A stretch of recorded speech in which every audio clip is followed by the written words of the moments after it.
Welcome to the Sons of Mjolnir podcast. The Sons of... what? This isn't your Sons of Macaroni, yeah! The Sons of Mjolnir? This is Sons of Mjolnir, yeah! Welcome back, everybody, to another episode of the Sons of Mjolnir. As always, I am one of your hosts, Fat Thor. Unfortunately, Cap and Gorgon are off saving the world today and could not make it, but I am joined by a very, very special guest, a very dear friend of the Sons of Mjolnir. You probably know her as the Friendly Neighborhood Bi on Twitter. She's the host of the Friendly Neighborhood Comic Show, and you do a couple other podcasts as well, right? Yeah, well, I mean, it's only down to two. I do the YouTube channel and then the Simply Amazing podcast that is focused on, can't see his head with the way of my camera, but that's Nightcrawler, I promise. So. Yes. So a fellow podcaster and, like I said, a very dear friend of ours, Lauren, the Friendly Neighborhood Bi. Thank you so much for coming and nerding on the show. This has been a long time coming. We've rescheduled I think maybe 20 million times over the past couple months. So thank you for finally coming on, and I'm so glad that we were able to finally lock a date down to do this. Yeah, absolutely. No, thank you guys for coming on. I know Cap and Gorgon, they're the best of us. So of course they're saving the world, and they said, do it anyway, guys. We got the world. Don't worry. So yeah, they're the best of us doing that. But no, I'm so happy to be here. You guys are hugely awesome. You guys have such a great platform. So I'm just honored to be here myself. Of course. And like I said before, you've been such a great friend to us. We were actually on your show. Couple months ago now. It both feels like yesterday and a million years ago all at the same time, because that was Judgment Day, and that again feels oh my goodness, that feels like forever ago now, but it wasn't that long ago. But other than that, though, I mean, you have just been so supportive of us. When we started this podcast, you were one of the people that, we reached out to in the beginning for some early advice. You always share our stuff. You always comment on our stuff. And I mean, you just have been such a great friend to us, and we could not thank you enough for being, like I said, friend to us, supporting us. And, again, I'm so happy to have you come into our neighborhood now, since we came into yours. Welcome to our neighborhood. Oh, well, the neighborhood's open to everybody. That's one thing I wanted to do with the channel. It's on hiatus currently, but that's one thing I wanted to do, is create a network basically where, because the goal of it is everybody is friendly and positive. Doesn't mean we'll agree on everything. We're still going to disagree as nerds do, right? Yeah, we're still nerds. Right. We all still have our favorites. Like, I'm going to say I want Supergirl above everybody, and I'm going to get yelled at about other characters, which is valid. So, but the whole point of it is that, I wanted to create a network where basically if somebody's like, if I want to get into comics, but only have the best of the best podcasts, they're positive, they're helpful, they're friendly, they have all different types of tastes. Where do I go? How do I find the right podcast for me? And so essentially my hope one day is that this neighborhood, can essentially be where somebody can say, hey, are you a big Batman fan and you like reading reviews? Well, Wes Greer, who's a friend of ours as well, does a lot of Comics the Gathering and stuff, biggest Batman fan on the planet. This guy's approved by the neighborhood. He is friendly. He is positive. He's also got your biggest hookups on Batman and a gazillion other things. Here, go there and see what's up. So the neighborhood isn't necessarily something that I want to make a platform to, show myself off or what have you, but something that I want to bring people together. That's the goal one day, so no, I'm just happy to be here, and that's why I wanted to support you all from the beginning, because you all are so positive. You guys want that positivity to grow amongst other people, and believe it or not, that's actually a hard thing to find amongst comic book fans, especially podcasters. It's very hard to maintain that positivity when we all have very strong opinions, myself included. It can be very tricky sometimes, but I think it's more important than ever. Yeah, absolutely. And I mean, that's one of the things that we really love about you and your show is, like you said, the positivity and just the inclusion of everybody. And something else I really love about your show is that you include the audience in almost everything you do. And like you said, it truly does feel like a neighborhood. And like you said, shout out to Wes. We have a couple other mutual friends, Derek, Lex, Lost in Comics, Chris over at Lost in Comics. Yep, and I mean, it's just such a great community of people. And I'm gonna let you guys, everyone out there, know who's listening and watching, your favorite comic book podcast we talk to each other. We're friends. We talk to each other behind the scenes. Oh yeah, and a lot of us are friends, and then of course there are people that you learn you're kind of like, I don't vibe with them, and that's okay. Hmm. And I think that's the biggest thing though, is that even though there are people out there that I don't agree with what they do, or I don't think their message is helpful or effective, I don't waste my time hating them. So if everybody ever asks me, who do you want to call out that is not positive in community, I'm gonna redirect the question back onto Hmm. positivity and shouting out people like you guys and all the other people you named as well that are great. And what I like too is that, we're not like, it's not like a clique, I guess, in terms of like, oh yeah, we only talk to each other and that's it. Like Yeah. again, like we're all friends here, and everybody has another connection to somebody in the community that you don't know, which is really cool too. So Hmm. like if I'm ever like, I'm trying to do this thing, but I'm not sure how, and I ask, you brought up Chris that lots of comics, if I ask him, he says, well, actually, I'm not sure how much I can help with that, but I have a buddy who knows something about that. Let me get in touch with them, Hmm. and it's just really cool to see that kind of change. So we don't all have to be best friends all the time, even though a lot of us are really good friends. But we all have that just mutual respect and Hmm. understanding, and just that, that desire to say we're all in this together, even if you're not my best friend. It's kind of like in Hmm. general when people are like, well, of course I care about that person. They're my sibling or they're my best friend. It's like, no, I care about this person because they're another human being that's a genuine fan that wants to do something really cool. Hmm. And I'm going to do what I can, even if it's not that big or whatever. I'm going to do what I can to help them get what they need to get. Yeah, 100%. And I mean, I could not agree more. Like that is literally my whole like ethos in life in doing this. Like I say this all the time, and I feel like people sometimes think I'm just like being funny or something, but Mm-hmm. I like genuinely get excited for our like not like I guess our podcast friends, but even just anyone on Twitter that's like mutuals with us. Like I get so psyched when like Wes gets a shout out from like Tom King, or Chris gets an awesome guest, or you guys release a new show like that. Literally, I get so excited, and like you said, I think that's really a great attitude to have, and I think a lot more people need to have that Yep. kind of attitude, which is why we, like you said, we're friends, and a lot of us in the community, if you would, are friends with each other, because it is hard out here. Like we talked about being a nerd, like there are very strong opinions, and some people are rather rude with those opinions. And Yeah. like you said, I mean, we've talked about it before on the show. I've talked about it on my own platform, but I would never want, like, there's things I don't like and there's things I do like, but I would never ever want to like shit on someone's work just because it maybe isn't my particular flavor. You know what I mean? Right.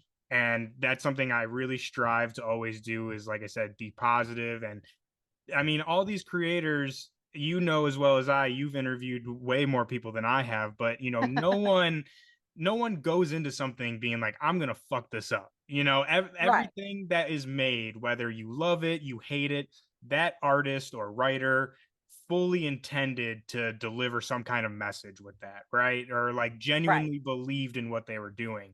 So it's not fair for me to come on my podcast and be like, this is shit. So like, like, again, there's nothing wrong with not Yeah. liking something, but you don't got to go all in on it. So yeah, like you said, Yeah. I love that attitude that you have, and you just exude that through your Twitter account, your show. It's so welcoming and friendly, and like I said, it's just I love all the stuff that you do over there. Thank you. Yeah, I mean, I think you brought up Lex earlier. Lex is with the Wednesday poll list, in case any of you guys don't know or you heard the name and you're like, what's that? Um, Yeah. but so I used to write a lot more for the Wednesday poll list, and every once in a while when something comes to, I might write something. Hmm. Lex is super chill about. He's like, write what you want, go for it. And I was like, really? Like even when I first started, I was just like, so what guidelines do you have that I need to follow? Things like that. He's like, go for it. I was like, Hmm. okay, cool. But I really appreciative of how much he trusted my voice and platform even before he got to know me more, and got to see kind of how I write and things like that. But I remember one point I contemplated, when I was starting to do reviews of comics, and I read a comic and I didn't really care for it, and I was like, should I write about this? Because there can be value at times in writing an honest review that's not Mhm. intentionally trying to scathe, but you're being honest about this didn't work for me or what have you. And eventually I decided no, because I was like, look, if I open the can of, oh, I'm just being honest, then where's the line for me? Mhm. For some people that might work and that's okay. But for me, I was just afraid that if I want one review that's like, yeah, I didn't like it. And that's the Mhm. whole review is basically, I didn't like it. Then eventually one day I might feel like, oh, well, I can write something and say, I hate it. Mhm. And of course, people, I think, for anything, whether it's comics or video games or movies or whatever, of course, saying you really hate something gets clicks, it gets attention. It's a very Yeah. strong perspectives get attention. People really like that, and they also hate it, and they hate to love it. And that's one thing I've actually been learning about in general is the power with audiences when they love to hate someone or something. And it's Mhm. actually got garnered many famous people that you know of a ton of success by going that route. Um, and I didn't want to do that. I'm like, listen, other people may do that and make the best of it, and that's awesome. It's not for me. So I chose distinctly to stay away from that. And I'm grateful I did, because that would very much go against what I try to do now when I do the channel, which Mhm. is be positive and all that. Other people in the comments you mentioned earlier with engaging with the audience, and that's my favorite thing about the show. And why I love the live show so much is my goal is to engage with the audience and get you guys excited and talking to each other. I want you guys talking to each other more than you talk to me, to be Mhm. honest. I'm Mhm. so appreciative and grateful when people talk to me, because that's where I get to have fun. But if the audience is having fun just talking amongst each other, I've done my job, I feel like, you know what I mean? Yeah. And so sometimes in the chat, people would have some more strong opinions. But even when that happened, I think just the atmosphere that me and my co-host Chase were eventually able to create and things like that.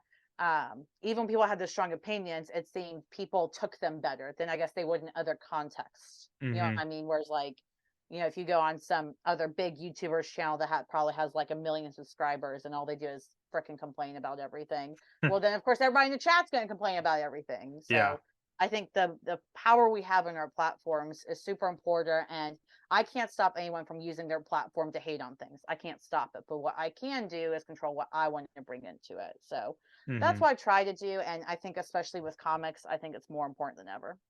Yeah, 100%. I mean, you try, and I mean, I gotta say, at least from my end, you absolutely succeed. Because, Oh, like I thank you. said, if there's anything anyone can say about your show, it's that it's welcoming. And like I said, and everyone, if you guys haven't watched Friendly Neighborhood Comic Show, please go subscribe, go watch it. Like I said, you will be welcomed with open arms. We were, and like I said, now we're podcasters too. So who knows? Maybe you'll start a Right. podcast. That's the thing. It's like, what is it like?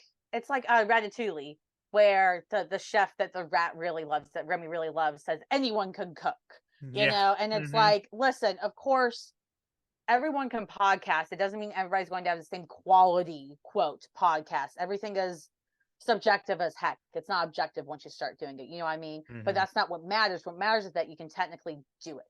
And as Yeah. long as you enjoy it, and hopefully even if your thing isn't all positivity, you want to have some criticism or even some negativity in there, it's fine. But as long as what you're doing is still helpful, and building a community that hopefully doesn't just focus on the hate, then I think it's a Yeah. good thing. Like, of course people are going to have more strong atmospheres, and I mean, we have a very strong atmosphere too. I'm very vocal on the channel. Like, if somebody wants to say something about Supergirl, I will destroy them on site. I have no problem with that. Yeah.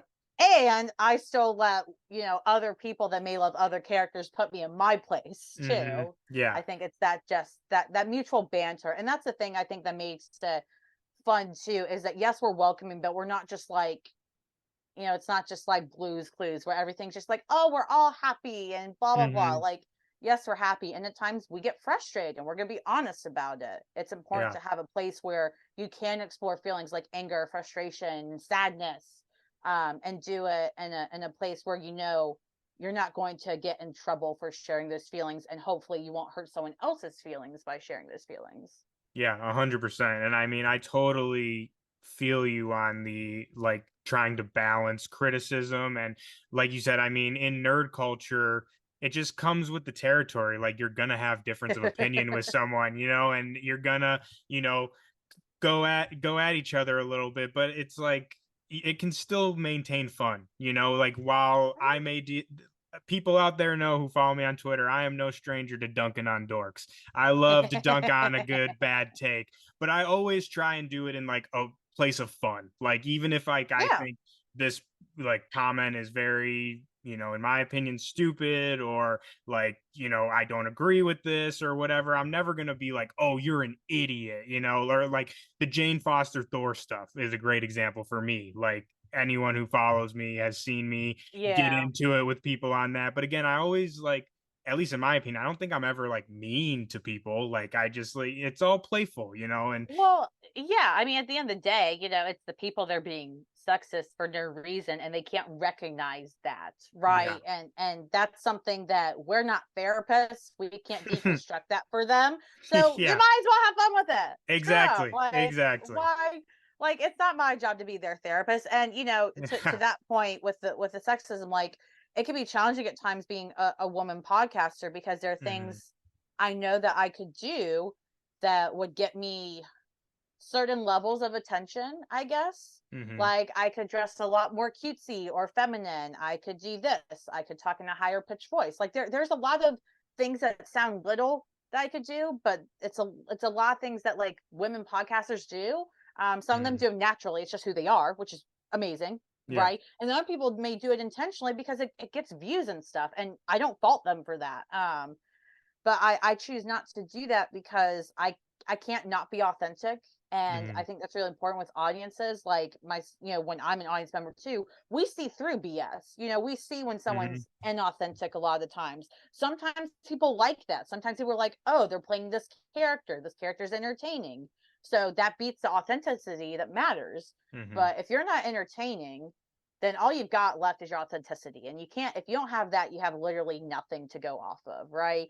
Mhm. And my thing is to be authentic, and again, to help bolster up not only the community, as in, fellow readers and podcasters, things like, but also the creators. I want creators Mhm. to feel like this person has my back. Yeah. Even if I'm not the best of friends with every creator and I don't know them all the time, um, I want to make them feel like this is your interview and I'm here to support you in any way I can. You Mhm. know, a hundred um, percent. Yeah.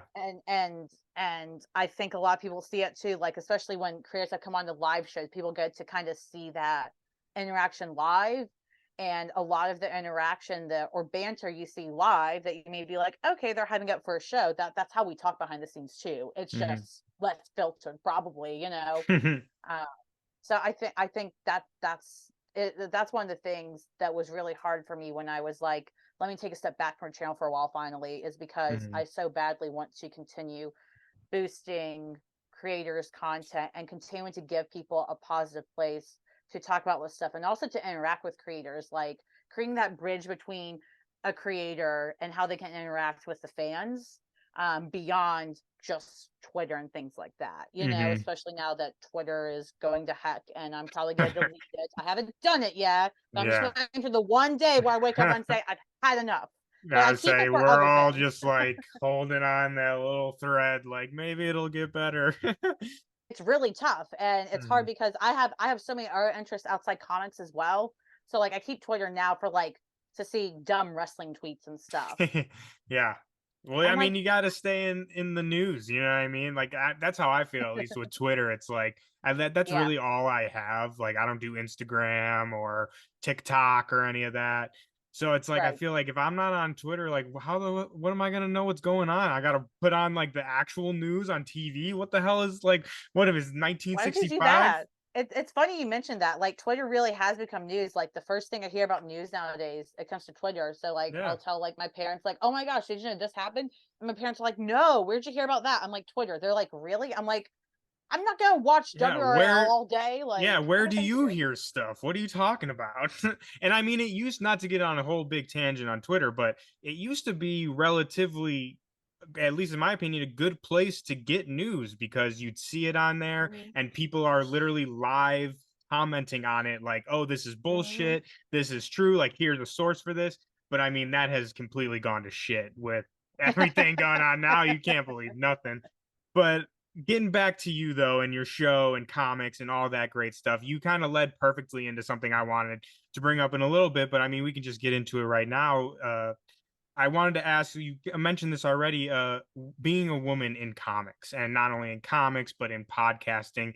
I mean, that obviously I'm a dude, I'm a white dude at that. So, like, don't really have a lot of problems that, people of color podcasters do, or women podcasters. So I wanted to ask, you kind of went into it a little bit already with, how people maybe perceive women doing podcasts, and like how some people maybe lean into certain aspects of themselves, in an inauthentic way. From your perspective as a woman in comics and podcasting, how do you feel that that kind of landscape is right now? That's probably a loaded question, but I'm just like, man, where do I even want to start with this? Because it is yeah. a very loaded question. Hmm. In terms of the environment today, um,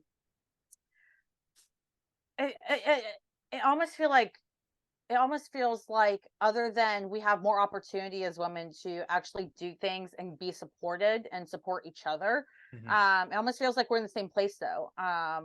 Other than, there are so many great men, including yourself and Cap and Gorgon on this channel here, where everybody is super supportive of each other, super supportive of women, and it's just normalized. It's not like you're trying to go out of your way to prove, like, I don't hate women, like, look at Yeah. me go. It's just freaking normal, which is all we want, is Hmm. that this stuff is normalized. But unfortunately, a lot of the toxic stuff, particularly with men and comics and nerdom and things like that, it's the same stuff from 28 years ago when I was born. Like, Hmm. it hasn't changed.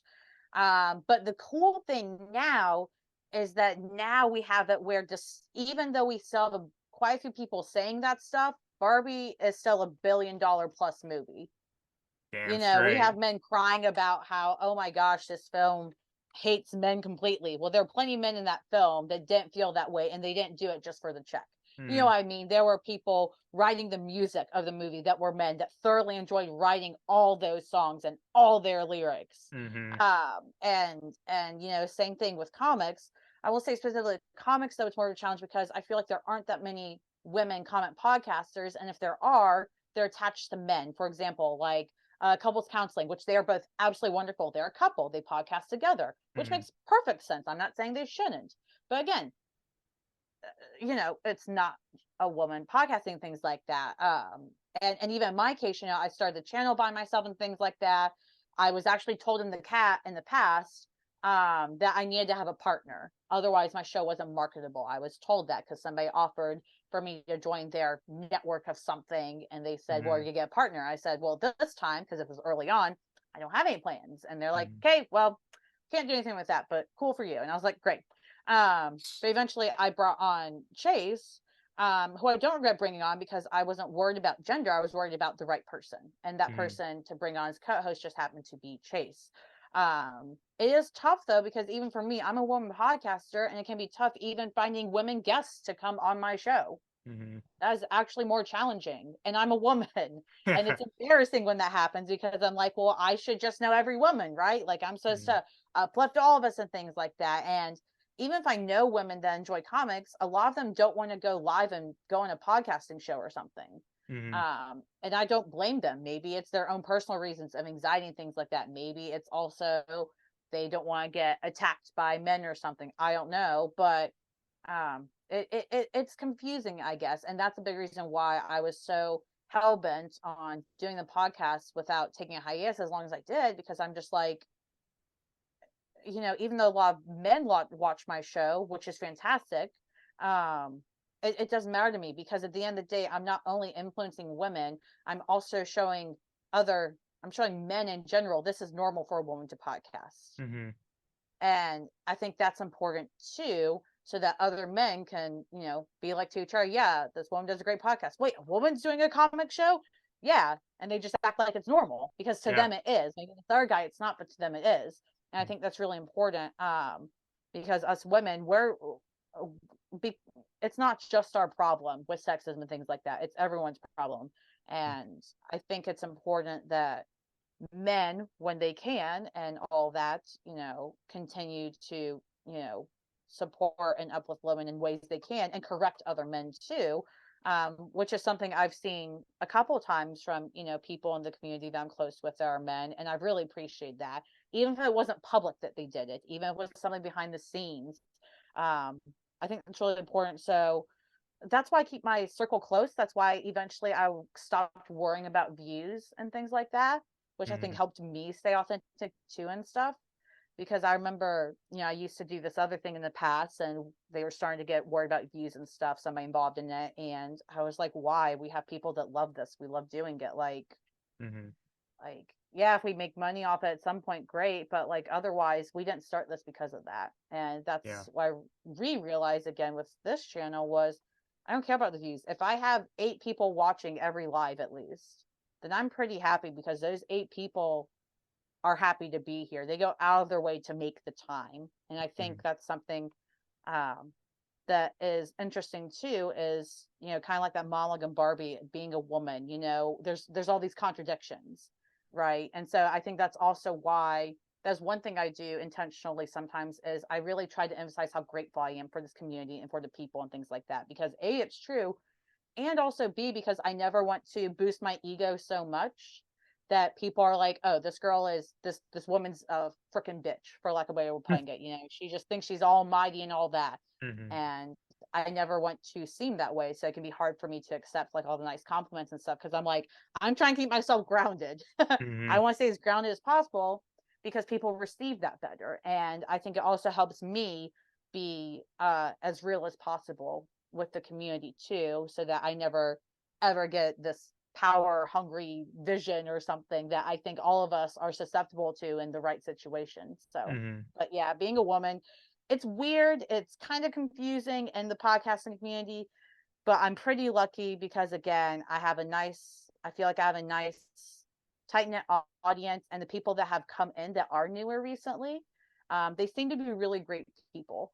And they seem to uh, find value in the messages me and Chase try to put out on the channel, which is the goal. You don't have to agree with everything we say or I say or whatever, but as long as the general overall messages we can agree on, then I'm happy. And I think that's what it's all about at this point. And I think if more women were able to get that more easily too, I think there would be a lot more women podcasting. But I don't think Mhm. that's the case, unfortunately. I think I'm one of the few that is very, very lucky.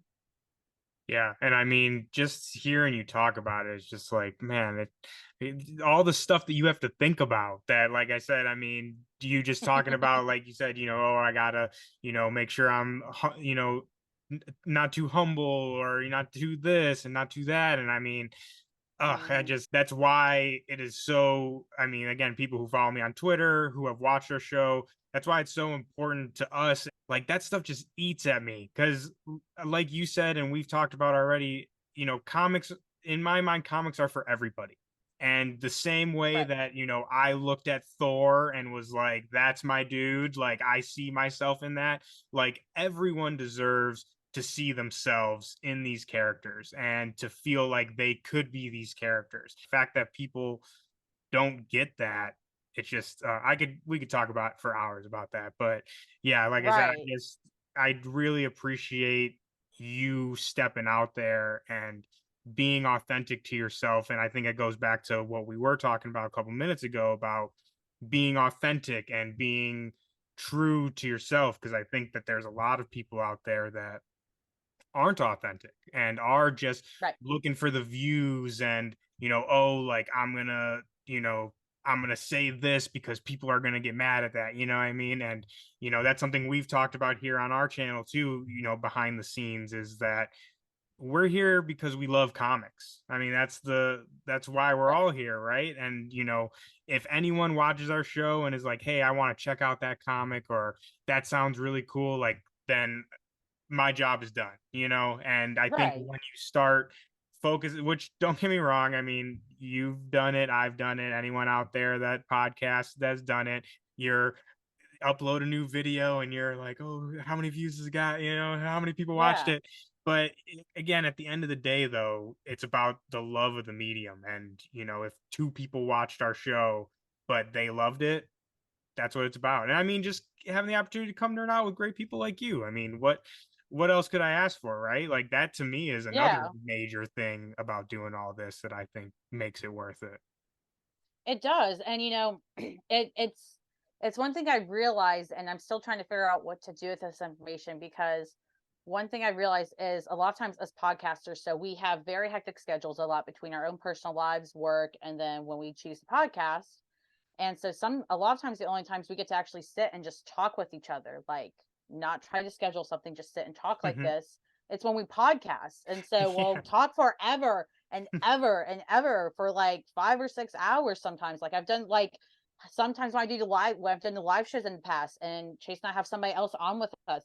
After the show, we end up talking for another hour or two afterwards, because we don't ever have time or are able to make the time outside of doing a show or podcasting to Mhm. just sit and talk. And it's like, I think that's what I think that's the most important thing again is, doing, I don't do the live shows for the fame or whatever. It's just to talk to people. It's about Mhm. communication. Um and it's just such a blast. And I'm like, man, I really wish we could make time outside of recording an episode to release to public, where we could just talk and like shoot the heck or whatever, and just Mhm. have fun with it. And it's very hard to do that. And sometimes, if you do that afterwards, you're like, man, we could record it and release that. But then it's like, nah, that was for us, man. We were just having fun. Like, yeah, maybe that Mhm. would have been entertaining for other people and it'd be great.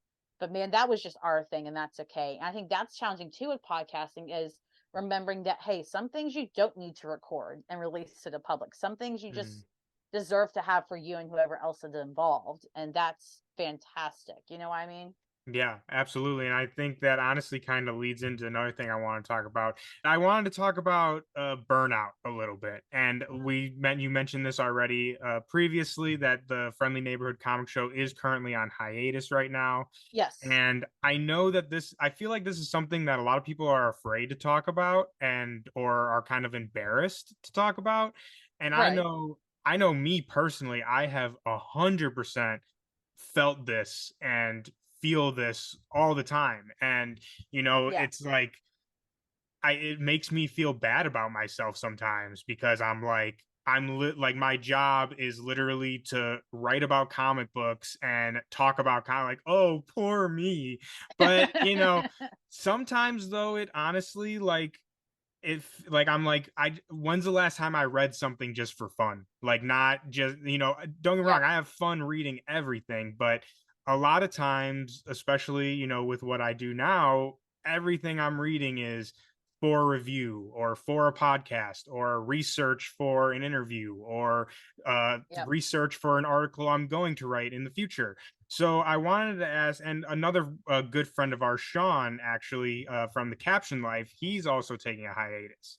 So Yes. again, I know that this is something that a lot of us creators and podcasters, writers, what have you, we experience this. So I wanted to get your kind of perspective on, like, when that occurs, like, have you found a kind of process to kind of get through that, or like what it like I think everyone kind of has their own process to kind of get over that, so I'm just curious, like, what is your process like, and like why do you think that happens? Well, I mean, burnout burnout's different every time, I think. At least it has been Mhm. for me. And there's different levels of burnout. So we talk about burnout like it's one general thing that we can pick apart. It's not. In my case, I know some other fellow podcasters' case, um, the burnout that I've seen cause a lot of hiatuses, including the one I'm on now. It's just my own personal life changes. It's my Mhm. focuses have shifted. Like when I started this podcast, when I started podcasting in general and writing reviews and stuff around 2020, 2021, I did it because well, the person I was dating at the time wasn't around a lot, so I couldn't focus on that relationship a lot. They were gone. And so I was like, I love comics. I'd just gone back into them in 2019 before COVID shut down.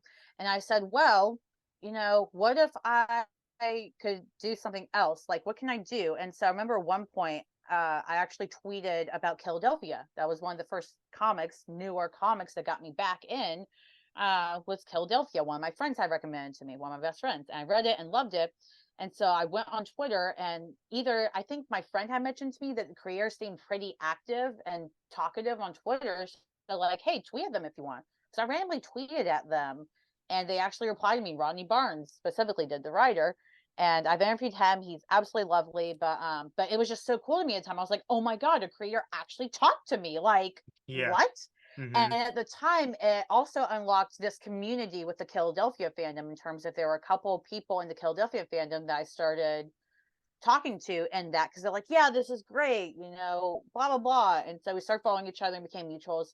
And so Philadelphia was actually kind of the opening into and Wes was part of that community actually as well, Wes Greer, and that was kind of the opening into comics Twitter. And so as much as we all hate social media and we want to burn it all to the ground, I actually have Twitter to thank a lot for the podcasting stuff. And so at the time, it made sense for me to do it. It made sense for me to become a part of it and start doing reviews and doing another show at the time, because I had the time and there was nothing else in my life at the time that I really needed to focus on. The job I had at the time was retail. I could care less about it, but it paid the bills. I had time in between stuff at work to do things. So fast forward to now, I've had quite a few health issues that they're getting a lot better, thankfully now. But I've had to really focus on that. Like, I'm working out pretty much, at least 5 days a week between physical therapy and just working out with my trainer and on my own.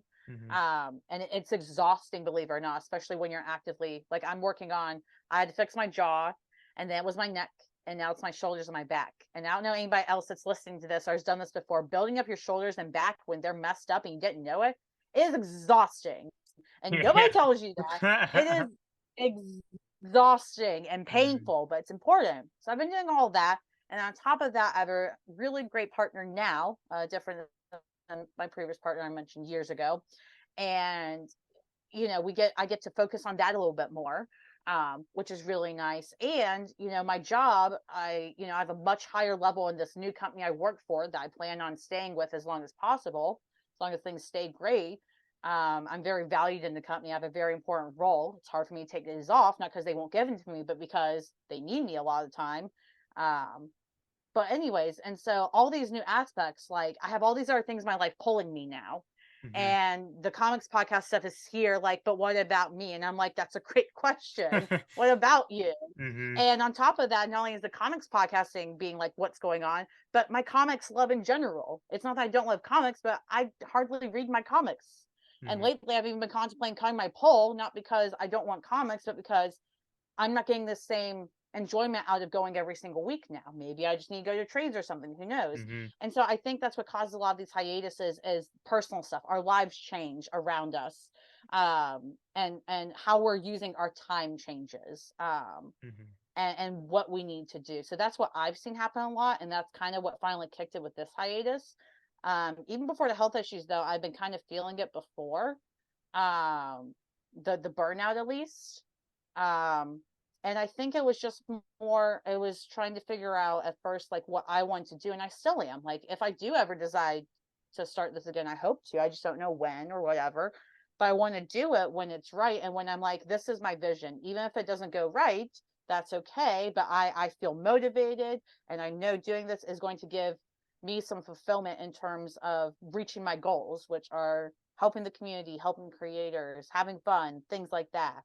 And until I can do that, though, I that was the final cut too, was I'm not authentic right now. I'm trying to come on these lives acting like I'm still in love with comics in the same way, and I'm not. And it's not fair to the others to see that, and it's not fair to do it. So let me just take a step back and just tweet where I can, and again, find my own love for it again. So I think you're right. Everybody has a different way of dealing with burnout. I think it depends on how intense it is and what's causing the burnout. And I mean, there's not one answer. Like, burnout's not like one size fits all. Here's your solution. Go. Yeah. Here's your script. Yeah. I mean, we had talked about on the channel one episode, and then one of our most recent episodes before the hiatus, Chase actually said, well, what if we focus, because people talk about burnout quite a bit on live shows, at least. But what if instead of burnout, we talk about comics we can read that kind of help us get back and get out of burnout, things that make us excited again. He had a different word for it, I can't remember.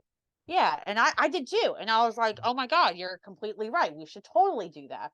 And so we did. And unfortunately, that couldn't fix my burnout situation. But again, that doesn't mean that can't help. I think it's important to remember things you love. So more than anything, I think making the right decision and trying not to guilt trip yourself, because I guilt tripped myself for months at least. And that doesn't serve us a purpose. It doesn't serve the audience a purpose. It doesn't serve what you love comics a purpose. Just acknowledge what you're feeling, and even if you don't know completely why you're feeling it, just explore it the best you can.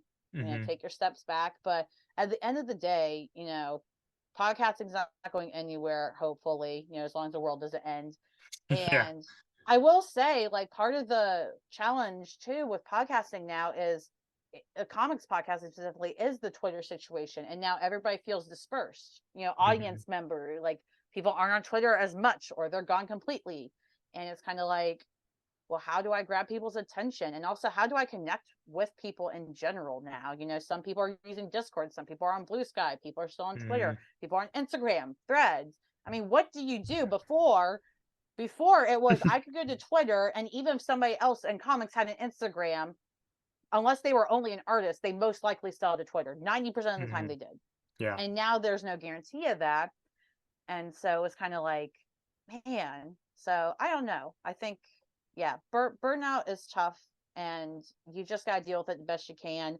A lot of it is personal, though, which is why I think a lot of podcasters aren't going to, give the whole spiel, because who cares about my physical therapy life or whatever? Nobody else cares, and that's we care. fun. We care, Lauren. We care here. But I we think care here. Yeah. New shirt for you. But I mean, I think you hit it on the head. I mean, everyone, has to kind of deal with it in their own way.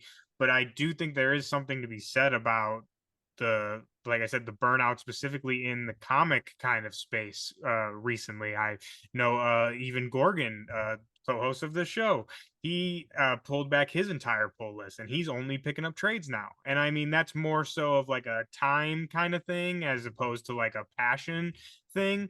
But I was even just talking to the owner of my comic shop, and she was telling me that a lot of people are doing the same thing. They're cutting back on the weekly pickups, and they're doing more trades, or coming in maybe once a month as opposed to every other week.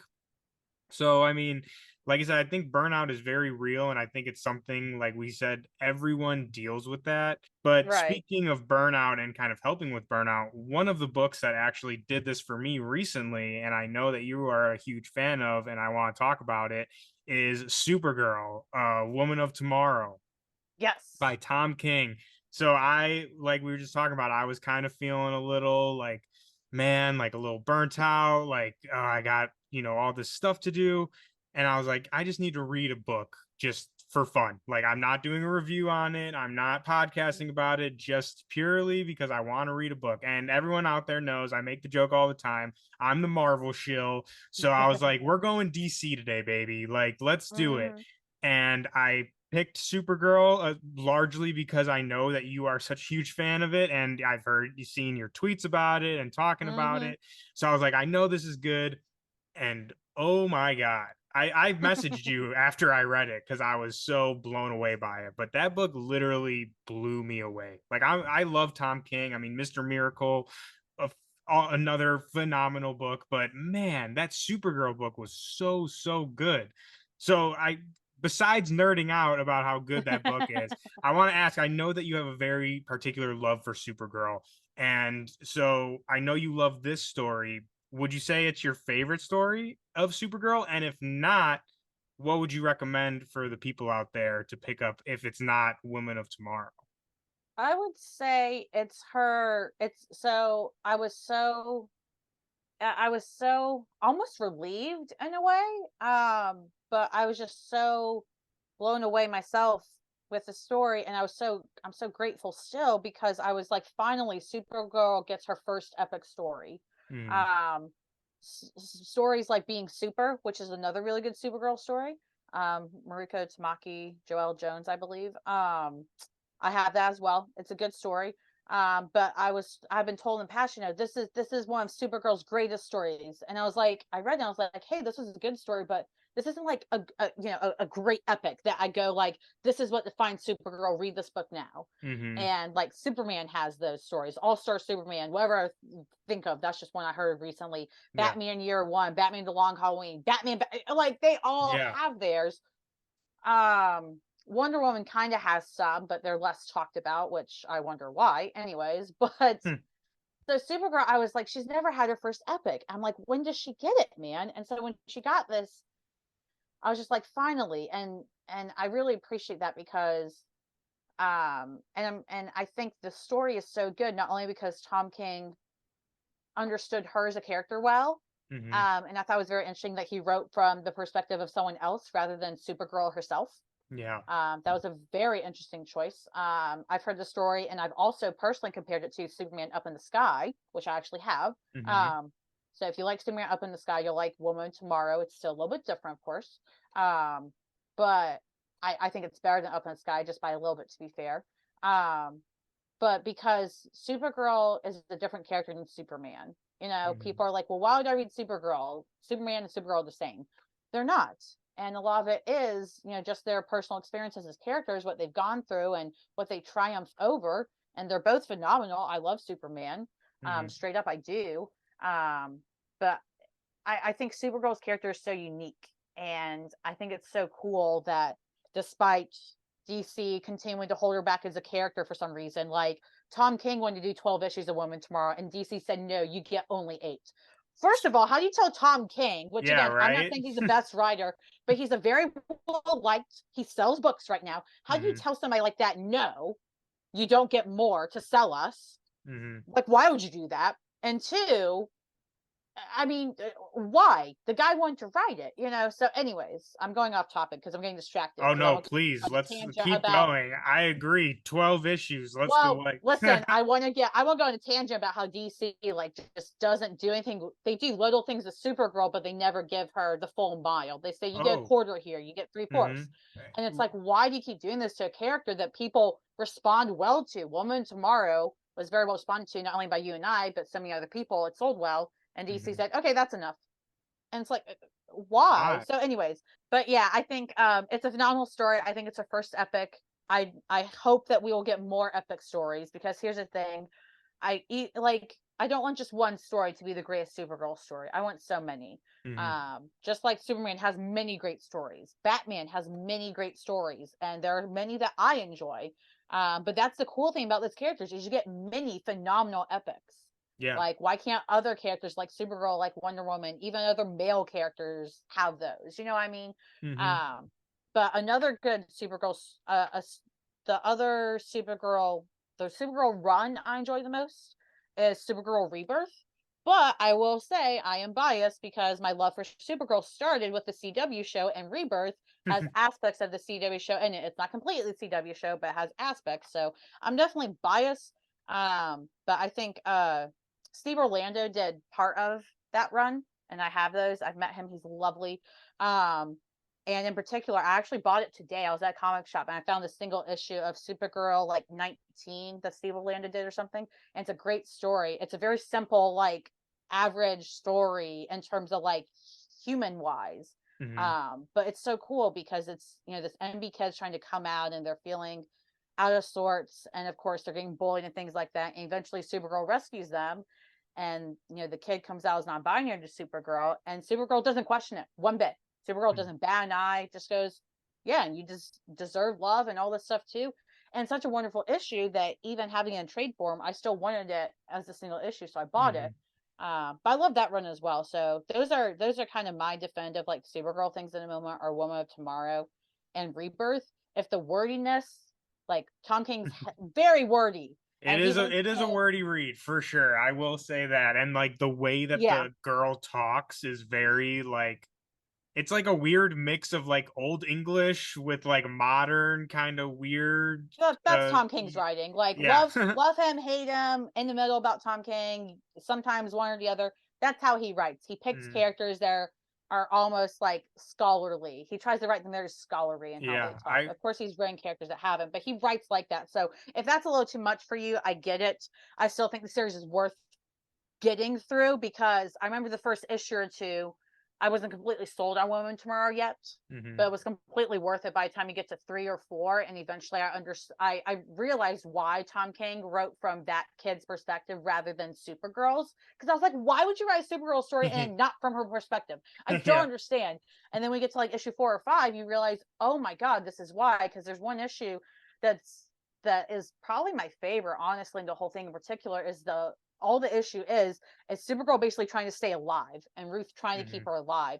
But Ruth keeps accounting how amazing Supergirl is keeping herself alive essentially, and how she manages to do these things even though there's no way anywhere she should be able to do that, and just how remarkable it is. And I was like, thank you. Like, this is so cool to actually read somebody that gets how amazing Supergirl is. That's not just me, a fan. Like, even though it's a character in a story, it's so cool to actually see that for once. I can't think of a time I've ever gotten that in a comic with Supergirl. So Yeah, I mean, like you said, I think what really impacted me, and as someone who does not read a lot of DC, and let alone a lot of DC, a lot of Supergirl at that, I just felt like I was reading it and I'm like, oh, this is Supergirl.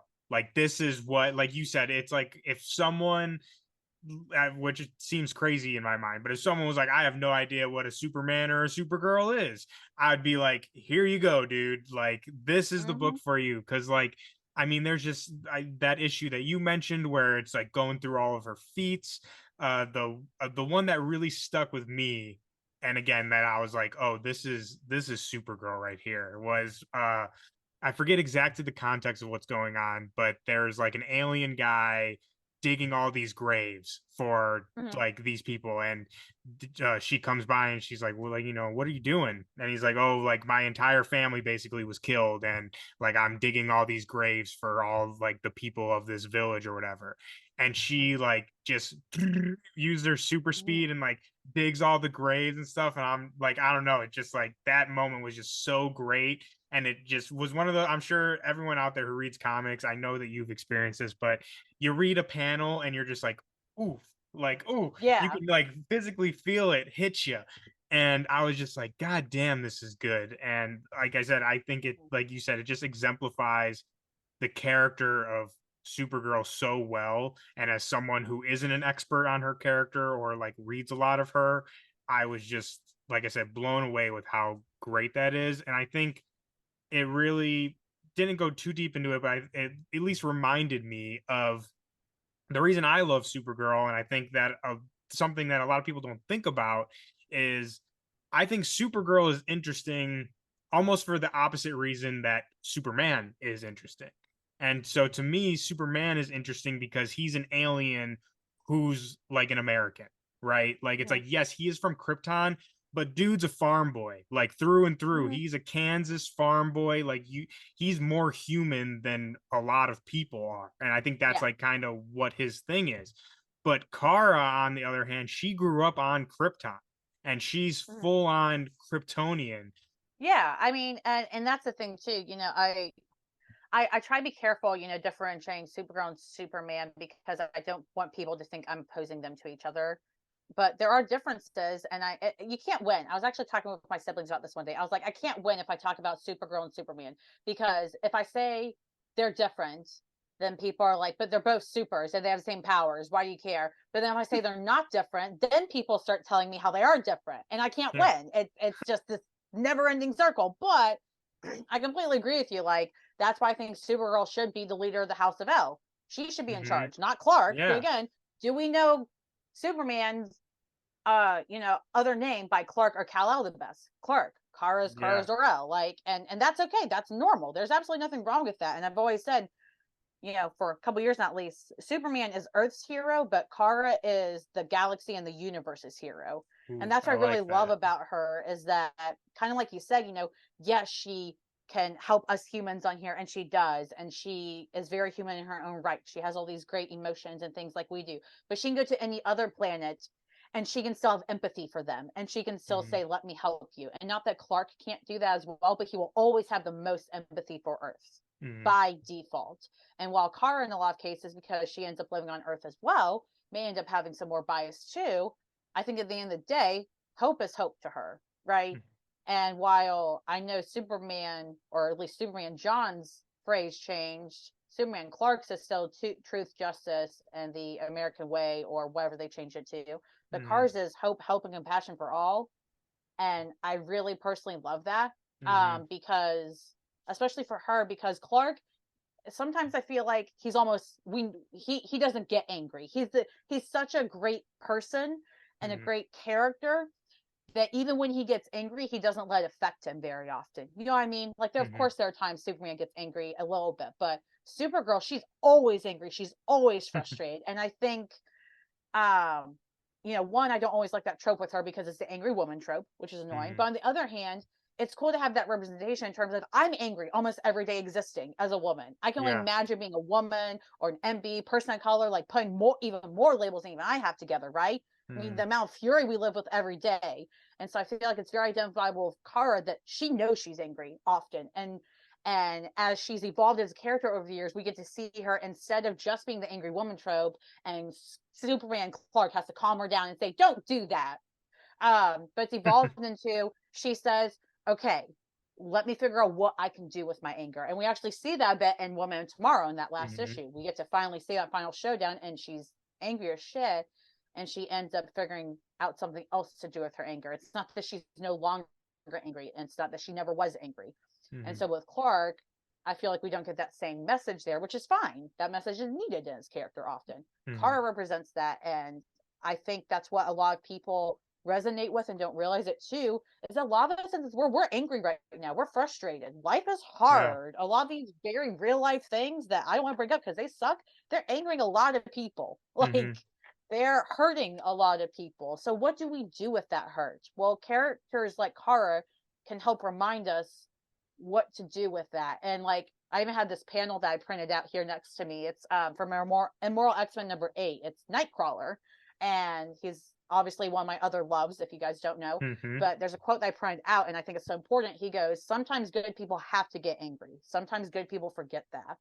And so even Kara and Kurt are incredibly different characters, but I love that commonality between them two, is when they both realize, crud, we're angry, and crap, we have to do something with it, and we got to find something helpful and effective to do with it. And so I think Kara really represents a lot of us as people now more than Clark does, but Clark is still who we want to be too. We want to be able to not be angry. We want to be able to just be happy-go-lucky a lot of the time, and when things get frustrating, we just push it away. But it's not realistic right now. I think you said it perfectly, is like Clark, Superman, that's who we strive to be. But it seems Supergirl represents more of like who we actually are. Yeah, I mean, I think Superman in a lot of ways is the ideal, and I think Supergirl is kind of the reality of, hey, this is real hope. I think Superman gives us that, oh my gosh, that almost like kind of kid hope. Yeah. Or you wake up on Christmas and you hope everything's okay. And even if everything in your family is terrible, maybe one day on Christmas or some holiday or whatever, like your family all for one day can behave and you all can be on the same page. The day after that may not, but you got that one day. I feel like Superman's like that one perfect day you don't always get or often get, and but again, like, not to say that like Supergirl can't be those things too. I mean, that's one thing that carried over to her rebirth run from the CW show that I really love about that version of her character is, she's a dork. She likes pot stickers. She eats with her hands. Like, she doesn't want to use a fork. Why would she? Like, she's very cutesy and dorky too. And yet she has this other strong persona. So again, that's actually a similarity to Clark. And I think what makes them more real for all of us as well. Whoever you feel you can more closely relate to or want to be or whatever. But I think a lot of us want to be Kara too. Like, yeah, Superman might be the quote ideal, but what if you could have all his powers and still have your emotions and still find a way to do something with them? And not that Clark doesn't have emotions. It's just different. So I think it depends on who personally are. Like, some people, their personalities may align more with that, with suits. But yeah, I think she's fantastic. I think there's a reason people respond well to her. There's a reason she sells. Like, I'm so upset because Wes Queer tagged me and said, look, Lauren, this McFarlane toy Supergirl Target exclusive is on sale for pre-order. I said, awesome. I look and it's sold out pre-order already. Oof. So you know what I did? I tweeted at DC and I said, okay, she sold out. Tell me again that she doesn't sell. I'm getting tired, guys. Like, it's so yeah, it's very interesting. People respond incredibly well to her, but DC's like, no, we're good. I don't get it. But they still do little things here and there, so I also don't get that. Yeah, I mean, we actually we just had Task on the show, and we kind of talked about something very similar of at least what he was saying, and I think I tend to agree is that's kind of sometimes what leans me more towards Marvel is I feel like while Marvel has its own problems, I'm not going to say, you know, they're perfect either, but it feels like Marvel's a lot more willing to put women or people of color in the front. Like you look at the X-Men or, you know, Captain Marvel and stuff, like she's had so many great runs. But like you said, it seems like for whatever reason over at DC, they're still kind of hesitant on that front. And like with the Supergirl book, for like you just said, Tom King wanted to do 12. Why would you not do 12 issue? Like it just like it makes no sense to me. So like I said, I don't know. It just seems like sometimes that kind of feels like a reason why I kind of lean towards Marvel. It seems they're more willing to take that chance and like I said, put the women characters up front. But like I said, that's not to say that they don't have their own problems either. Oh yeah, everybody has problems. That's the thing. Like all the arguments between which one's better, Marvel or DC. It's just whatever you like at the end of the day. Like I'm more of a Marvel girl myself, but at this point, like I'm not reading that many comics, and what I do, if I like it, I keep it. If I don't, or it doesn't hit my vibe because whatever's going on in my head, then I'm just like it's not for me, and I move on. But like lately, I just read great characters and great stories. That's what I want. So like I even stopped following a lot of like writers and creators, you know, in terms of Marvel and DC, at least not indies. That's different, but for Marvel and DC, because once somebody gets so big, I don't like all the stuff they write anymore because they're writing so much. And not all of it is the same quality they wrote when they were doing 2 or 3 series. When they're writing 6+ series at a time, cough, cough, Tom Taylor. No offense, love the man. But the quality can't be the same at that point. Not all those things are going to be the best Tom Taylor writing or even close. And it's great he's writing all those things, and other creators that write that much, like Cullen Bunn, fantastic you're writing so much. I'm very happy for their success. The Bunpocalypse, baby. Right. Huh? I said the Bunpocalypse, baby. Yeah, like that's fantastic. No harm, no foul. That's great. And I'm not gonna read everything Cullen Bunn, even if I like 1 or 10 things the guy writes, because he just has so much stuff coming out. They're not all gonna be the same quality. So I follow what I enjoy in characters. So for example, on the opposite way, I was reading more X-Men, I think 15, and I got it this week, and I think it came out last week, but I got it this week. And I was planning on dropping that series because the X-Men stuff in Krakoa, I'm done with it. Like they've dragged it on too long. Oh, okay. They should have let Heckman end it with Inferno, even though I said it's okay to let it go. Nope, I was wrong.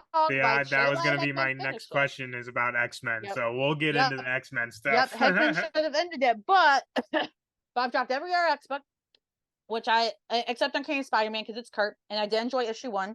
Spurrier's still on my hit list, though, on my watch list, more like watching Spurrier's tale. This is his 3rd series writing Kurt, so I just listen. He messes this up, there's no hope for him. He gets a 3rd try. He's lucky. But anyways, I enjoyed that, so I got that going.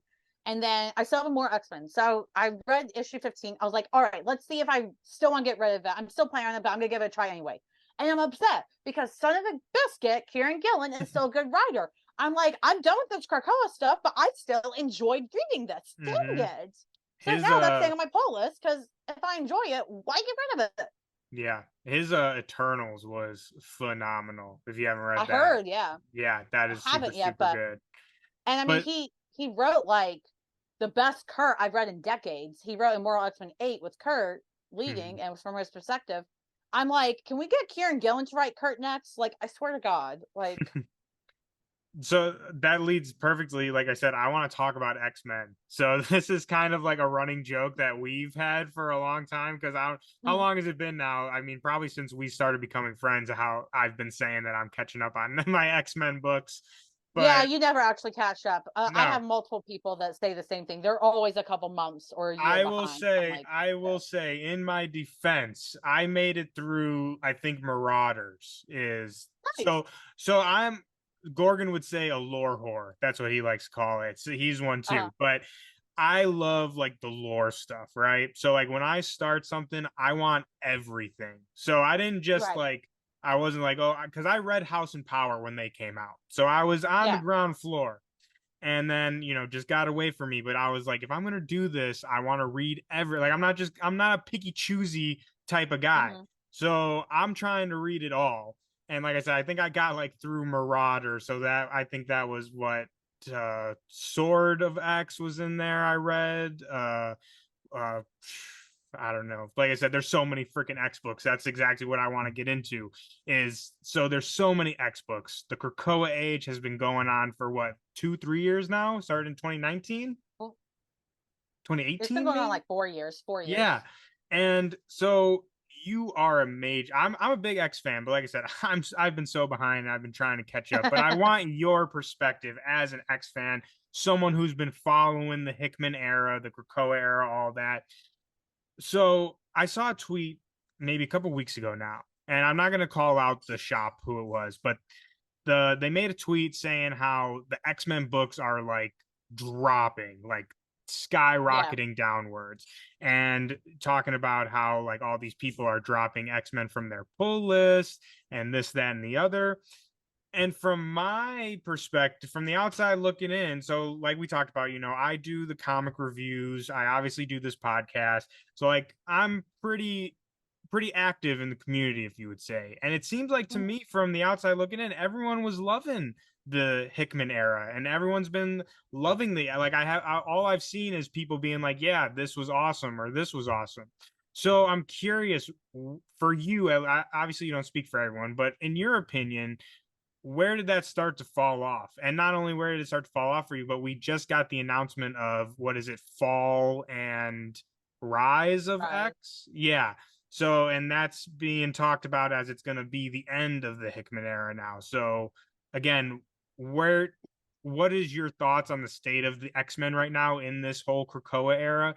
And what do you think is going to be on the tail end of this quote unquote end? So I'm going to be nitpicky and differentiate between the Hickman era versus the Krakoa era as a whole. Oh, The okay, Krakoa please. era Yes, is please correct when me. obviously House of X powers of 10, right? That's when it started. And if the Fall of X, Rise of X end, that will be the end of the Krakoa era if they do like they're selling it, right? Who Mhm. knows? A lot of us are thinking they're not actually going to do it. So we'll see. The Hickman era ended with Inferno. So Inferno Okay. um Oh, was actually originally intended to be the end of the Krakoan era. It was supposed to end it. And if you read Inferno, which was it was a good 4 issue event, you'll realize in the fourth issue there's a specific point where you can tell where Hickman changed the ending because the X office and the editors wanted to continue Krakoa. You can tell he changed it. And I was actually talking about this yesterday with my sibling. I was like, I would pay to have them release the Hickman cut of Inferno, and we get to see the original ending after they're done with the Cohen era. Because, so I think not immediately after Inferno, but I think at some point after Inferno, that's when the Krakoa era started dying. That's when a lot of us fans were done because, from my perspective at least, the Krakoan era doesn't work without having somebody having a vision. It's kind of like how the prequels in Star Wars are already messy, but they work because at least George Lucas, for all his faults, still had one story to tell from beginning to end of episode 1 through 3. He had a complete story to tell, and he did tell it. mhm. So that helps make those prequels work for all their other flaws. The Krakoa age works when you have someone, for example, like Hickman, who was the original architect of the era, saying, "This is where we are. We have all this stuff in the middle, but this is what we have to get to," which was Mhm. Inferno for him at the time. But after Inferno, when he changed the ending so they could continue it, and he stepped away, and it's no longer his era, right? It's just Krakoa continuing with other people. There's no one there with a overall plot, to my understanding at least, or to us general people. We don't have anybody to say we know there's a George Lucas or Hickman behind the scenes doing this. It's literally just different writers doing what they want. And so instead of having all these different books that, yes, you have all these books that have their own stories, but they connect under some general theme or story, there's no connection anymore. And any connections feel forced. Like, I love the original Marauders run of Jerry Duggan wrote. But then the new Marauders run with Steve Orlando, who again I mentioned I loved his Supergirl run. I didn't care for his Marauders that much, so I dropped it. It wasn't anything personal. It was just it's not working for me. I don't know. I don't get it. So I think that's why it's falling the most. I think there's a lot of reasons people are gonna say they don't like it now and things like that. But I think that's what's killing it, is because we don't know what story they're telling anymore. What's the story of the Krakoan era anymore? Before it was about Moira. Then it was about Mystique and Destiny. Now it's about this. Now it's about that. Oh, wait, but they're still here too. So let's bring them back in. It's like, what are you doing? Like, even Judgment Day was disappointing in that way, with the X-Men side of it, at least. You know, with the Jean Grey Phoenix thing at the end, that we thought that could be a big Dawn of Resurrection. Now it doesn't matter because, anyways, I can't say spoilers, I guess, because you're still behind. But like, oh no, listen, please, you could. I'll throw a spoiler alert up here. You can go into spoilers. But yeah, Krakoa is basically gone, and everybody is stranded. Charles thinks he killed them all. It's just like, what have you done? Like, why is it that the only thing we know what to do with mutants when we're out of ideas is to kill them or think they're dead or take away their powers or whatever? Like, why are we doing this?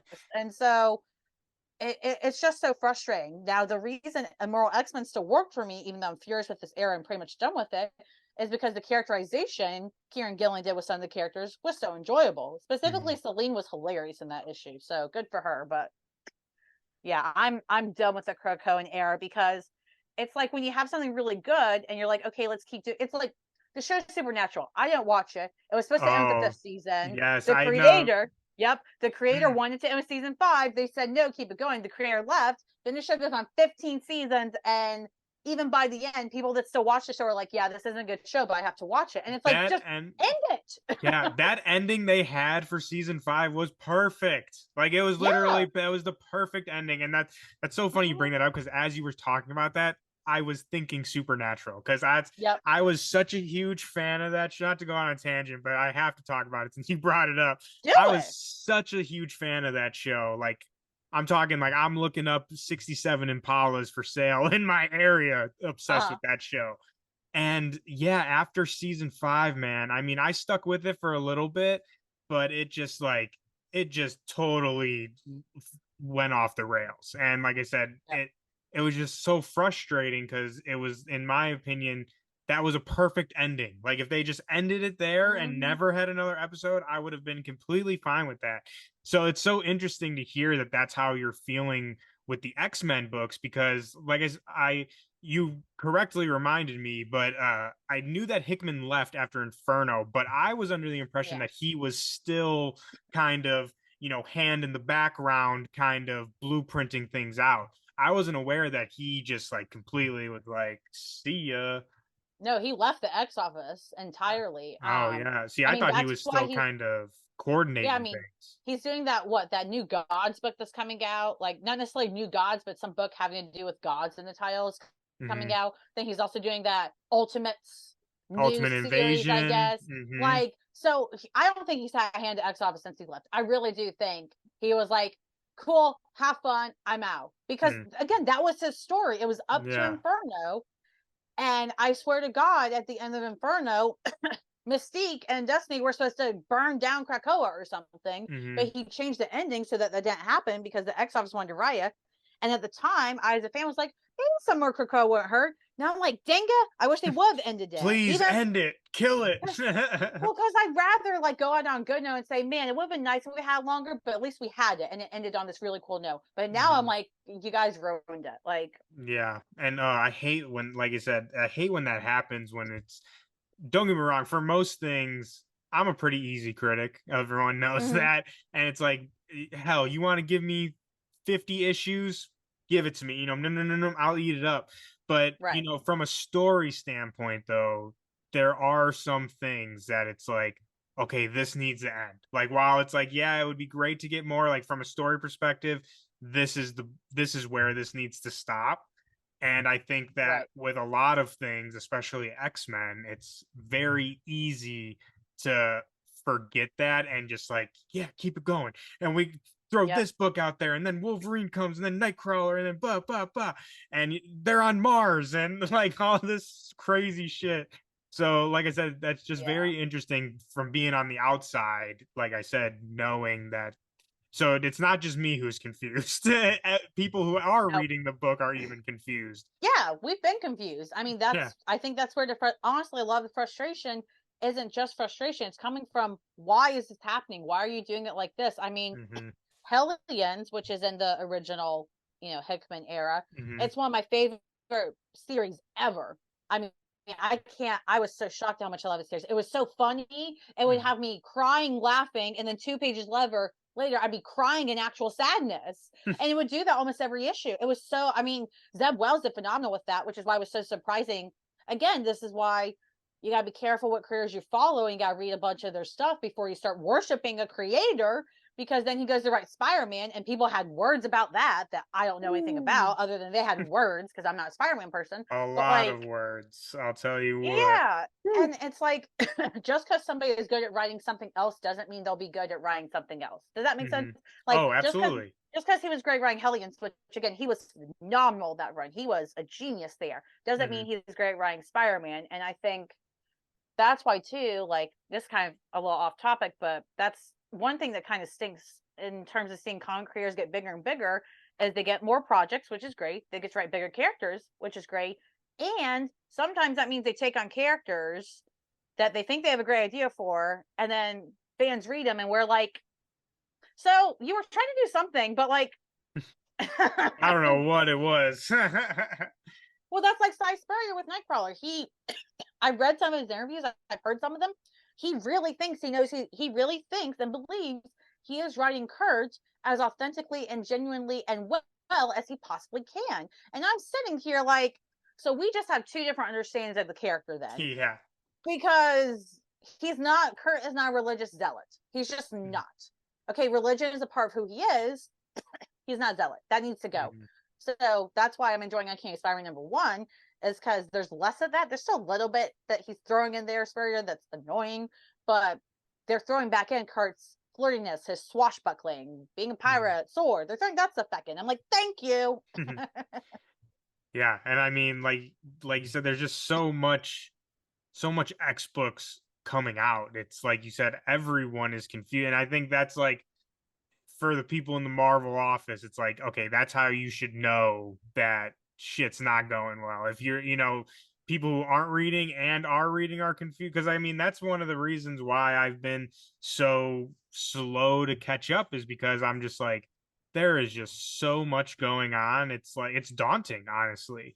And I mean, Yeah. and not only is it daunting, but I have been picking up Immortal X-Men and X-Men Red since they started. I have every single issue, and I think I've read maybe two of them. So, like I said, it's so sad to hear that that's where it's going. But do you think so now, like we talked about, we have Fall and Rise of X, which, I guess in your opinion, hopefully will bring an end to the Krakoa era.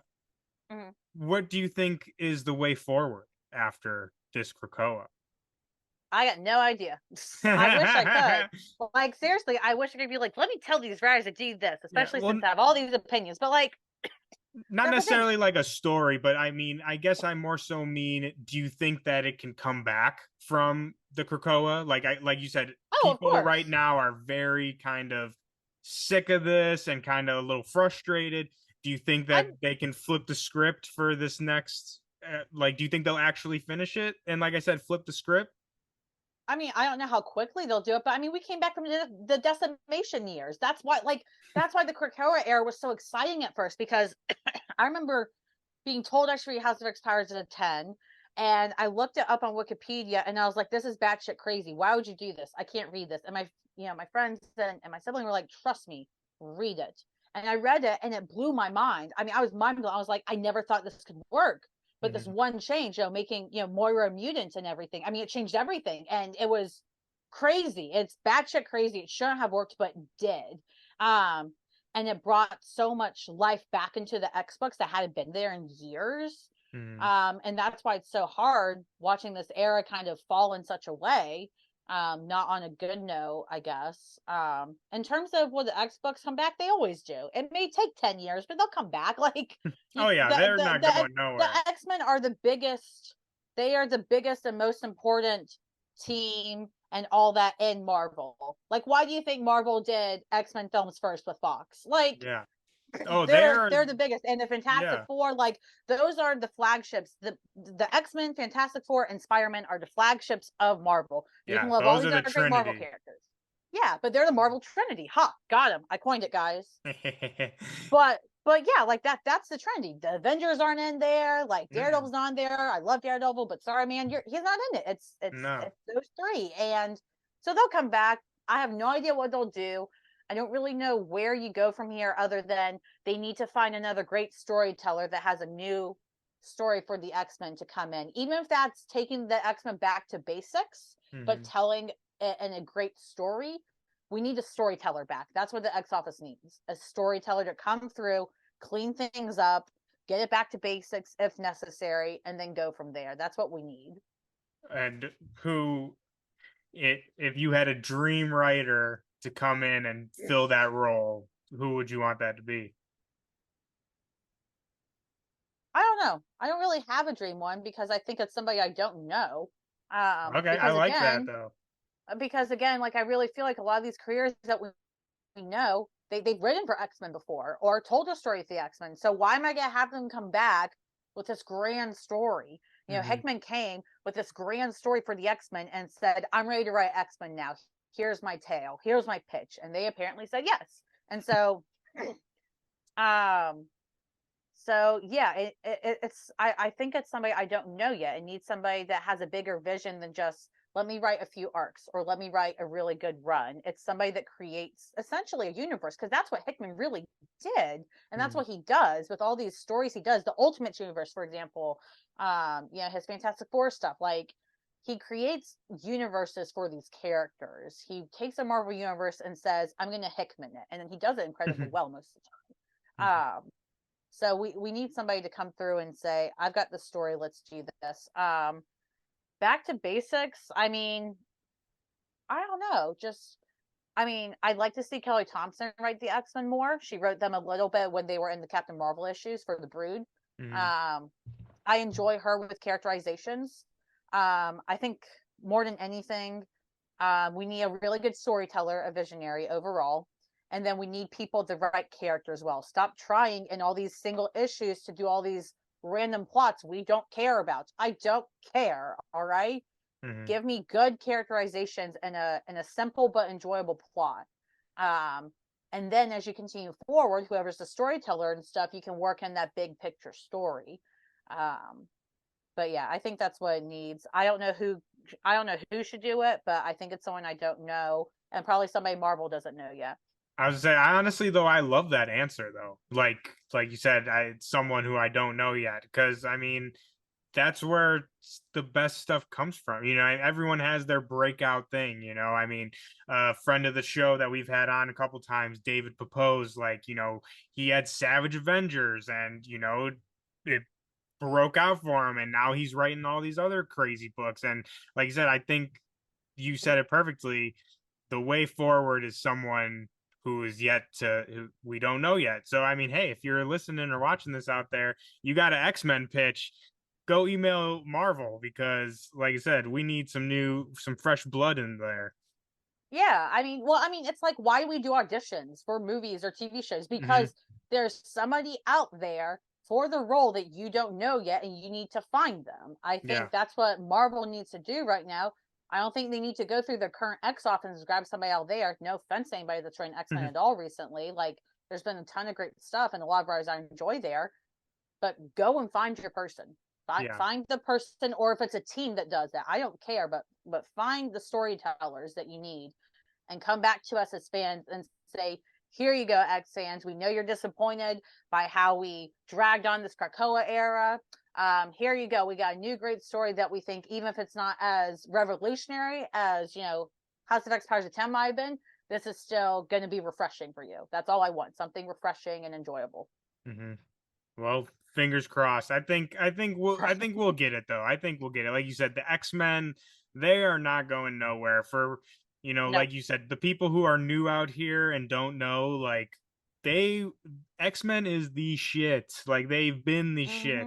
Like you said, I mean, when I was a kid, before there was an MCU and all this crazy stuff, like you hit it on the head. X-Men, Fantastic Four, and Spider-Man. That was the flagships, like Cap, Iron Man, B-listers, maybe even C-listers, if we're being real honest with Iron each Man other. was a D-lister in the Yeah, I would comics say until Iron Robert Man Downey came through. Yeah, Him I would say specifically. you could even put him on a D list. So it's like, Yeah. I mean, they're not going nowhere, and I have faith that they'll find the right person. But I think it's, I've said this before, and I feel very strongly about this, is creators have different strengths, right?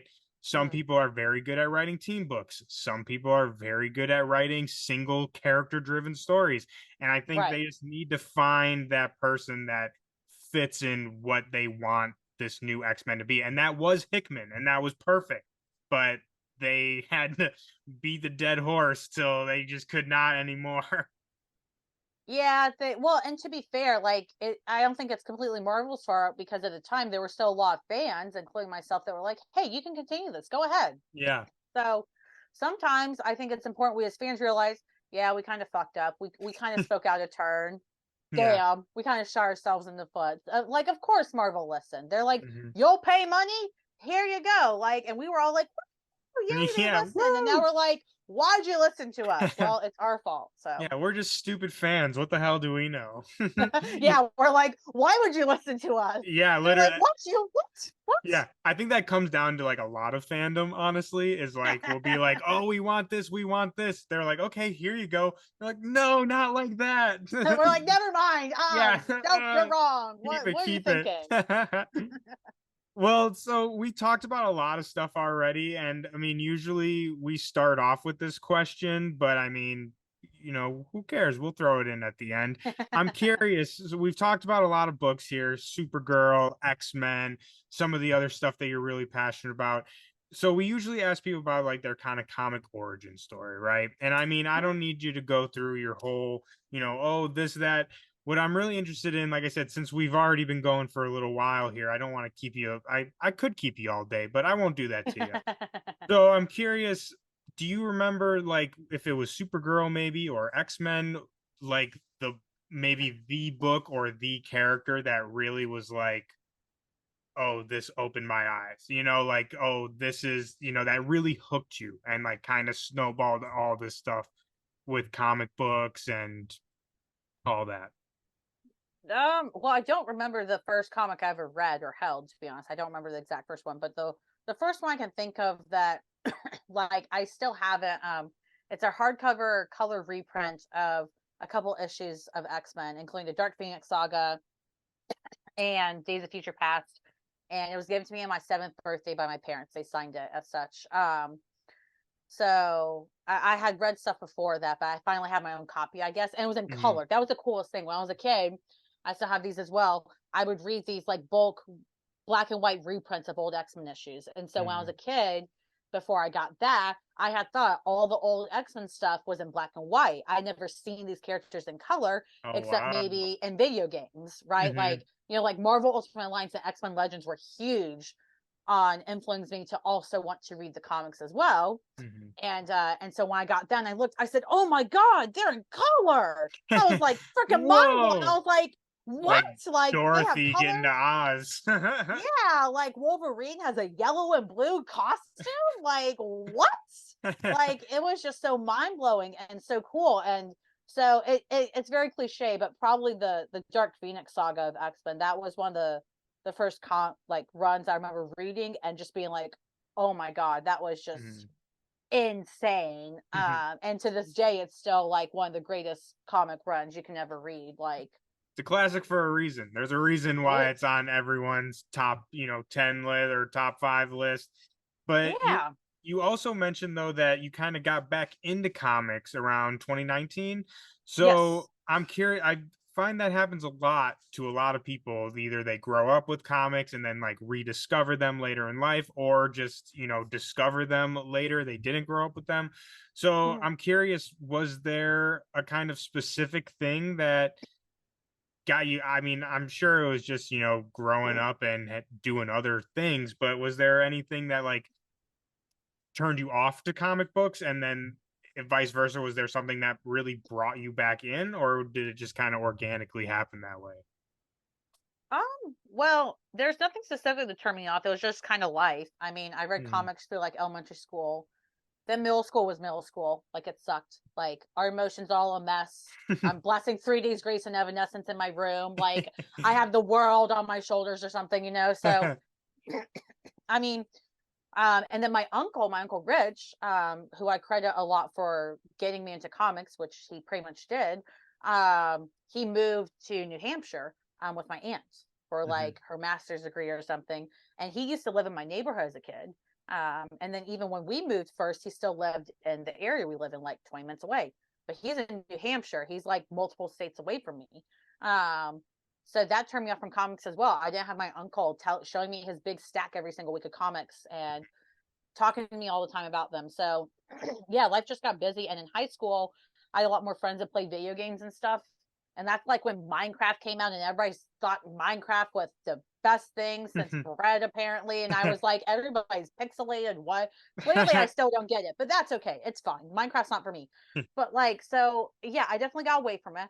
I played soccer middle school and high school. So I was focused on that. I was focused on just high school. I was focused on coming out. I came out as bi in high school, like all these other things that like Hmm. comics just weren't at the front of my mind. But around like 2018 or so, maybe early 2019, WizardCon came here. It's the only time that I know of WizardCon came to Raleigh, North Carolina. And so I kind of was interested. I was like, hey, this looks cool. And I asked my dad if he wanted to go. He said yes. We had never been to a convention like this before, ever. So we went, and that event really opened the doors up for both me and my father, because my father, for the first time in his life, spent a shit ton of money on only himself. He bought over $500 worth of fan art that he has framed in this house now. Hell He has yeah. so much, and he hasn't stopped. And My now he guy. buys comics all the time. I mean, he has more comics than I do probably. But to be fair, he doesn't read them. He buys a comic, looks at it, says it's pretty, and decides to either frame it or put it in a box. I That's it. love He that. doesn't read I them. absolutely love that though. Yeah, but he loves it, and that's the thing. Uh-huh. There's no right way to Yeah. collect. So, but anyways, and so after that, again, that event was so fun, and for whatever reason, I decided to go. I don't remember how I first went to a shop I go to now, but I went to their shop and I put 2 runs in my box. I put the original Marauders run, that Hickman, from Hickman's era, Jerry Duggan wrote, Hmm. and I put Captain Marvel in my box. Um, and those are the first 2 runs I started getting, Wow. and reading. And so that's why it was like very bittersweet on a whole of a level for me personally. Not only when the first Marauders ended, but specifically when Kelly Thompson's Captain Marvel ended, because I was like, Hmm. this is the only other series I have left from when I first started getting back into comics, and it's Hmm. going to be done now. Um, but I put them in my box and I never took them out. Like Kelly Thompson's Captain Marvel, once it was in my box, I never took it out. Never even thought to take it out. Like I never had any, even if an issue wasn't as good as another or whatever, I never thought to take it out because the Hmm. next issue was always back at the top peak again, with how she Yeah. wrote. Um, but yeah, so I mean, going to that convention was huge, and I think that's why too, like, conventions are so important because you never know if that's going to be the first time somebody picks up a comic for the first time, or they buy fan art, and the next thing you know, they're my father buying cool comics, and like, to be fair, my father is pretty cool though in the comic way, because his favorites in Fantastic Four, and he has all the issues of the original Fantastic Four run, except guess which ones? Of course, the most expensive numbers one through The five. number That's it. one. What? Yep. That's One, crazy. but he has all other 300 something issues. He's very proud of them, as he should be. Wow, So that's we need to get him on the show. I want to see this. I know, yeah. I Yeah. mean, he's got the long boxes, and like the funny thing is, those long box, like he still has the old long boxes he had for decades with those. Mhm. And I'm like, those are kind of gross, but they're also kind of cool because you can see just how faded the coloring is on them. Yeah. But yeah, so yeah, it was definitely the convention, and definitely also being able to share that with my dad. And then we were able to get Skylar, one of my siblings, into comics. They're more of a DC person now. Mhm. And then we also got my brother Caleb into it. And then Tristan is good to shop with us normally, but he's read some stuff too, like I did as a kid. And then we even got my mom, who's never read a comic in her life before she started. She said, "You guys are going? Okay, I'll go." And now she gets comics. So Wow. it's really cool that it got to be a family thing, because you don't get that so Mhm. often. But yeah, so I think that was really cool, just having that con to go to, and then having the whole family kind of get into it in their own time. Yeah, that's super, super cool. I mean, I love that. I love that story so, so much. I mean, it's like that's what comics are about, right? Bringing people Hmm. together, whether that's strangers on the internet or your own family members. I mean, Yep. that's what I personally love about this medium, and I know that's something that you love about this medium too. And I mean, I just love that story. That's such a great story. I want to ask you too. We talked about this a little bit, and before we wrap up here, I know you're kind of going through a little, like we talked about, burnout recently, and haven't had time to really dive into books like you used to. But I am curious, what are you reading these days? Are you reading anything these days? And if so, what's something that is really kind of inspiring you right now, or that you're really kind of gravitating to? Like we already talked about your feelings on the X Office. So is there like something else that is coming out that maybe is really piquing your interest right now? Yeah. Queen of Swords from Vault. It's like a barbaric spinoff, if you guys have Mm, read Barbaric. It's really good. I actually forgot to get issue 3 when I was last on my shop, and I'm mad at myself. I have to go back and get it because it wasn't my pull, apparently.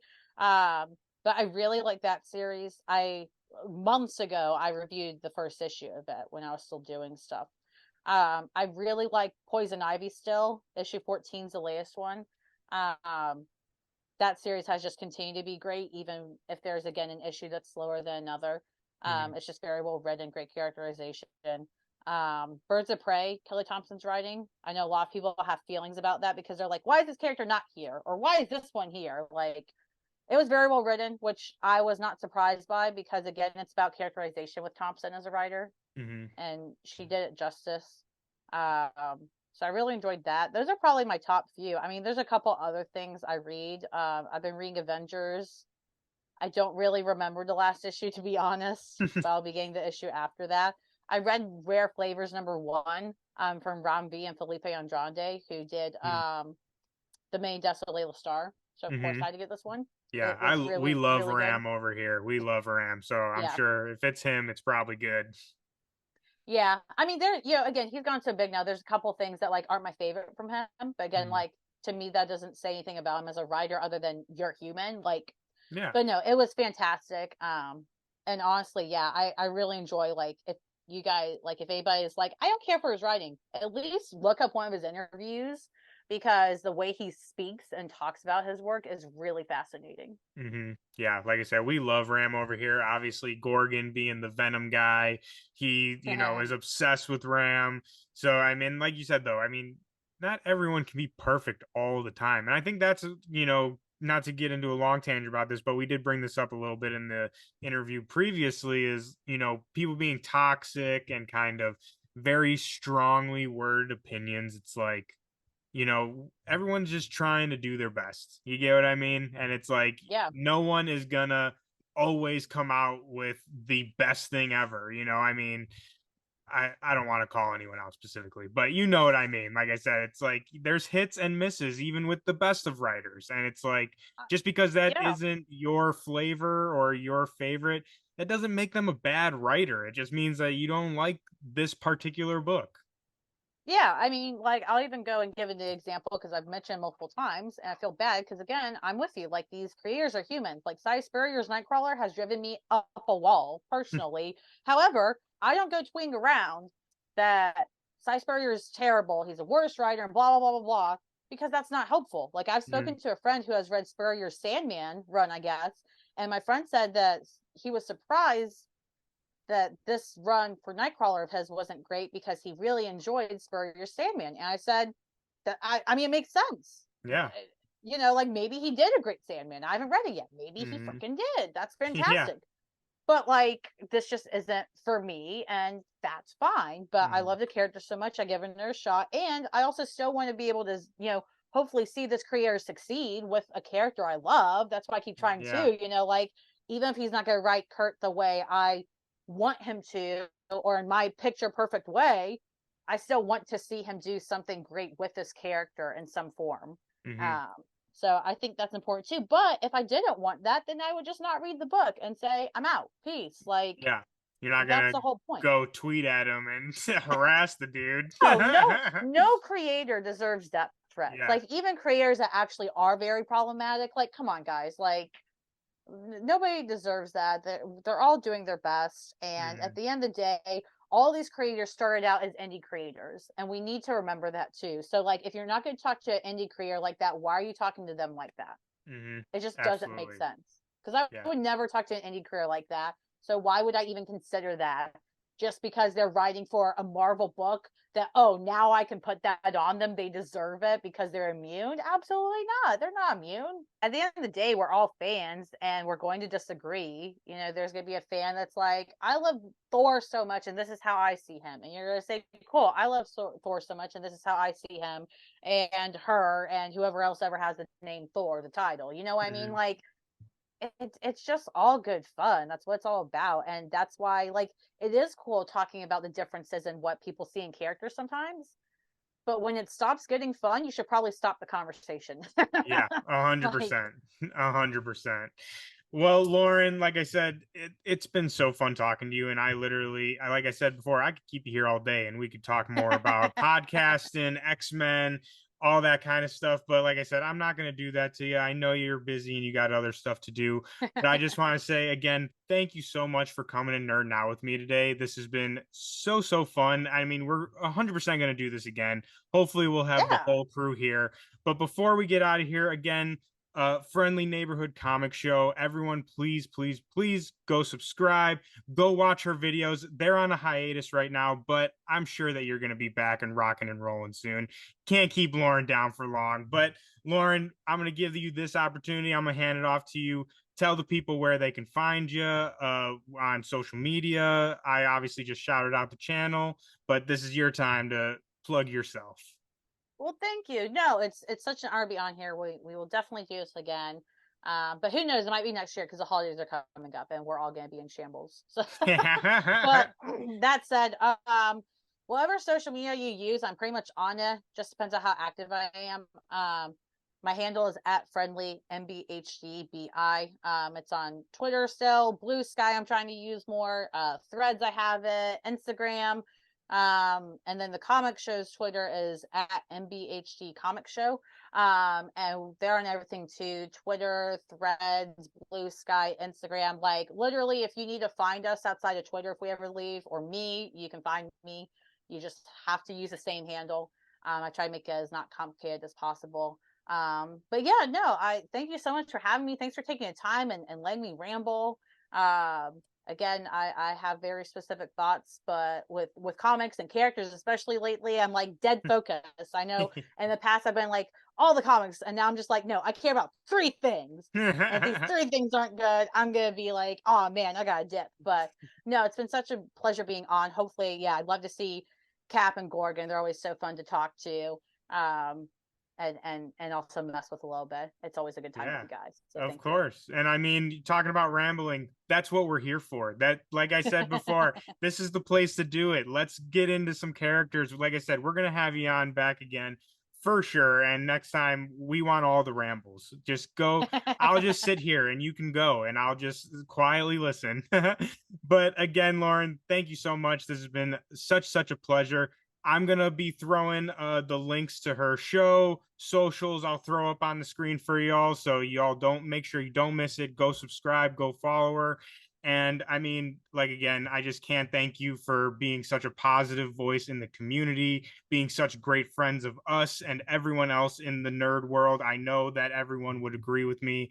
And I mean, you said that Cap and Gorgon are the best of us. I think you are the best of us, friend, because like I Thank said, you are just so kind and friendly and welcoming to everyone that you interact with. So if you're not following Lauren, do so right now. If you like this episode, please consider giving us a like and subscribe. I hope all of your stacks are fat this week. I hope you stay hydrated, and we will see you guys all next time.